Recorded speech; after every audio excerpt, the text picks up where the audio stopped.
Yo, what's good, football fans? Welcome back to the channel. Let's talk about why the Blaugranas campaign is off to a rocky start. Before the season kicked off, everyone was hyping Barca as the team to beat, favorites in every competition, including the Champions League. The vibe around the club was electric, almost like a party that wouldn't stop. Last season was pure fire, and the fans were convinced this year would be even crazier. But fast forward a few weeks, and it's a whole different story. A gut-punch loss to PSG in a massive rivalry match, a thrashing by Sevilla, and inconsistency in games they should have cruised through.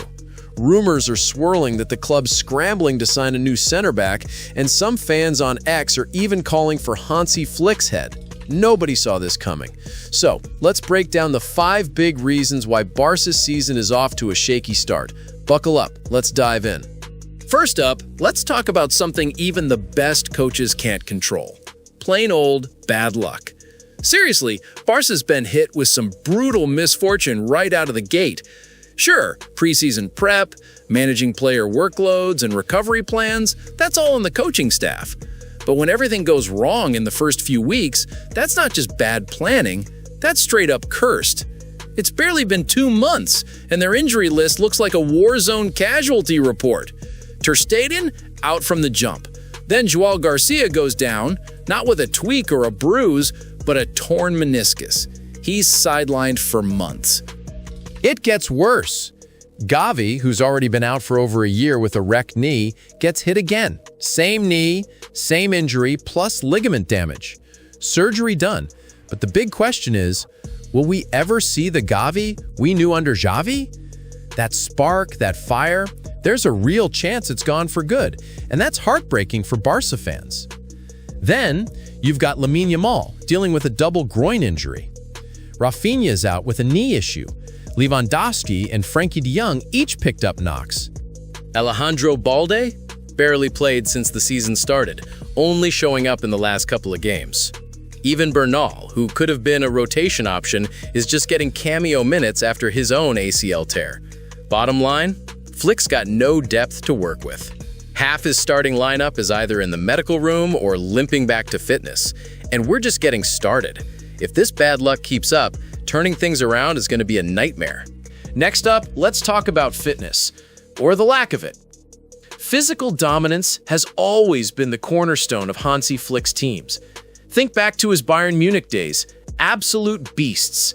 Leon Goretzka looked like he could bench press a truck, and Alphonso Davies was torching defenders on the wing. That relentless energy defined Flick's Bayern. He tried to bring that same intensity to Barca, and last season, we saw it. Remember all those comebacks?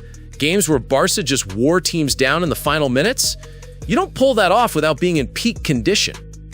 But this season, it's like the opposite. Toni Kroos nailed it recently when he said teams start looking sloppy after the 75th minute if they don't adapt their game when they're gassed. Barca's been crumbling late in matches, conceding chances, botching their press, just looking flat. Take the PSG game in the Champions League. First half, Barca's in control. Second half, PSG takes over, and by the end, they're just faster, sharper, stronger. Result? A dagger of a goal in stoppage time and Barca's first L of the season. Flick admitted it himself post-match. PSG was on another level physically. This isn't random. It's tied to the injury crisis we just talked about. With no rotation options, the same guys are playing 90 minutes every game. Look at Pedri. He hasn't missed a single match, only subbed off late in 3 of them. That's a crazy workload. And he's not alone. Too many players are being run into the ground, and it's showing. Now, let's get into something trickier. Tactics. I feel a bit weird critiquing Hansi Flick's game plan from my couch, but we've got to call it like we see it. Barca's high defensive line this season is like playing with fire, and they're getting burned. It's almost like they're daring opponents to exploit them. Most of the goals they're conceding come from teams catching them out with that sky-high backline. Levante tore them apart at home, scoring twice. Rayo Vallecano did the same. PSG's winning goal? Yep, high line caught out. Sevilla? They basically wrote the playbook on how to punish Barca's defense. Thierry Henry put it bluntly after the PSG game.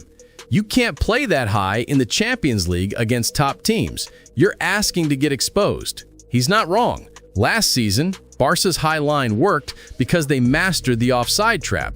Teams kept getting caught out, sometimes 8 or 12 times a game. It was their secret weapon. But now, opponents have cracked the code.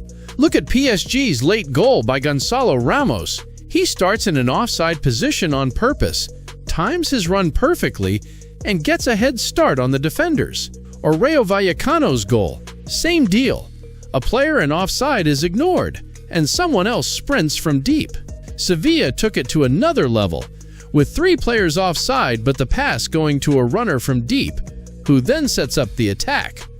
Defenders don't know who to mark, and suddenly they're chasing shadows. Opponents have figured out how to beat Barca's trap, and what's worrying is that Flick seems to be ignoring it. Is it stubbornness? A refusal to adapt? Whatever it is, they're practically handing out goals, and something's gotta change fast. The next reason hits hard for any Barca fan: the loss of Íñigo Martínez. It's a disaster, plain and simple. No one's saying Martinez was ever a world-class defender, but last season, he stepped up big time. He became the glue holding that high defensive line together, directing traffic, keeping everyone in sync.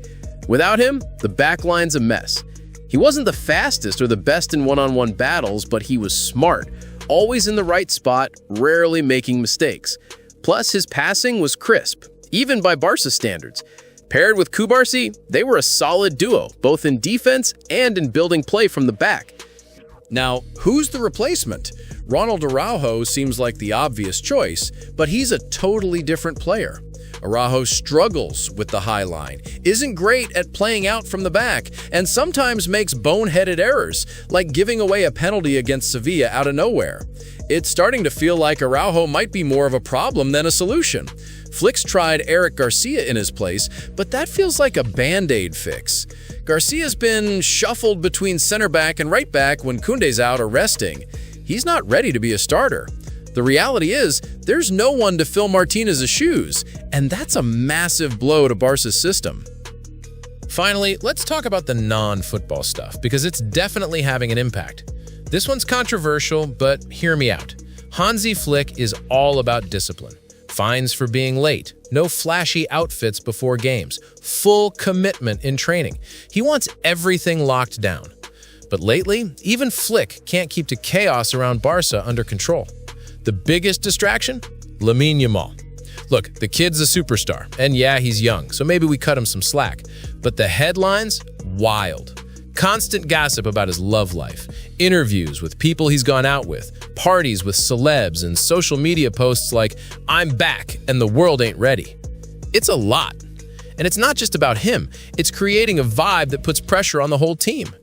The worst part? He seems to love the spotlight. He's not dodging the attention, he's chasing it. But it's not just Yamal. The club's drowning in drama, scrambling to find levers to register players. Ter Stegen's boycott during the team presentation.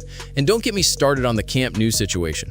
The stadium was supposed to be ready at the start of the season, but it's still a construction zone. Barca's bouncing between Montjuic and a tiny 4,000-seat stadium named after Johan Cruyff. Players don't even know where their next home game will be. All this noise messes with the order Flick's trying to build. His discipline-first approach is crashing into this mess, and right now, it's losing. Here's the thing, none of this is a death sentence. These problems can be fixed. Maybe Flick's playing the long game, banking on peaking in the spring when the big trophies are on the line. Or maybe this is a real slump that could drag on.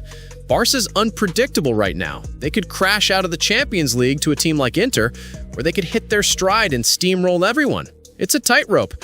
That's what makes this so fascinating. We're nowhere near the end of this story, but one thing's clear, anything can happen. I want to hear what you think about Barca's rough start. Drop your thoughts in the comments below. If you enjoyed this breakdown, smash that like button and hit subscribe. Thanks for watching, and as always, keep loving football. Catch you next time.